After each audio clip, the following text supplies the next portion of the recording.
have a choice between a glass of soda or a glass of water, and you pick the soda because, well, if you have a glass of soda today, it's not like you're going to wake up overweight and unhealthy tomorrow. That's basically how we all like to think, that somehow success only comes from doing huge, important things right. You're going to only buy kale for your house at some point and become ultra healthy, but until then, it's not like drinking this one soda will all of a sudden make you this unhealthy person in one day. So you have this big paradox. On one hand, you're right, the little decision doesn't really matter. This one decision won't really affect your health in any significant way.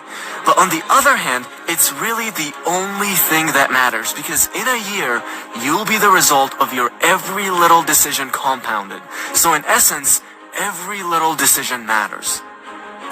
And these little things are easy to do. When you're on your lunch break tomorrow, you can make the choice to drink water instead of soda. Anyone is capable of doing that.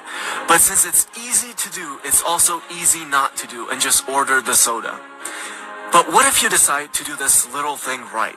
You won't be any healthier the next day, but after a year of drinking water instead of soda every lunch, you would see huge health benefits from it. And you can apply this to anything. What if you just read 10 pages of a good book every night before you go to bed? Anyone could do that. That's a pretty easy thing to do. But since it's pretty easy to do, it's also pretty easy to just ignore it and not do it.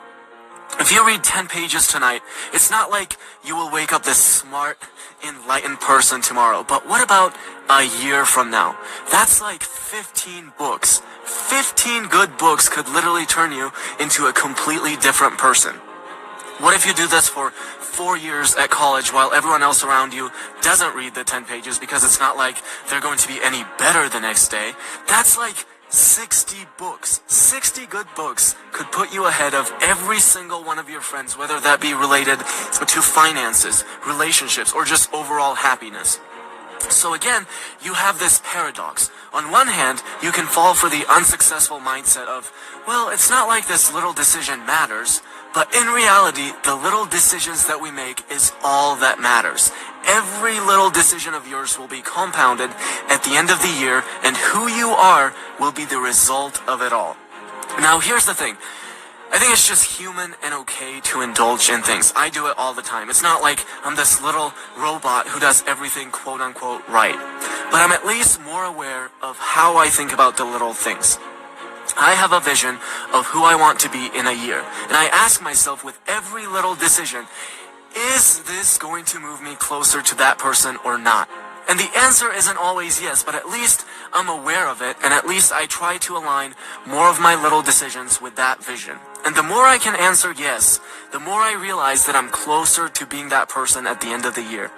But the surprising realization for me has been how many times the answer is no. No, this isn't moving me to where I want to be in a year.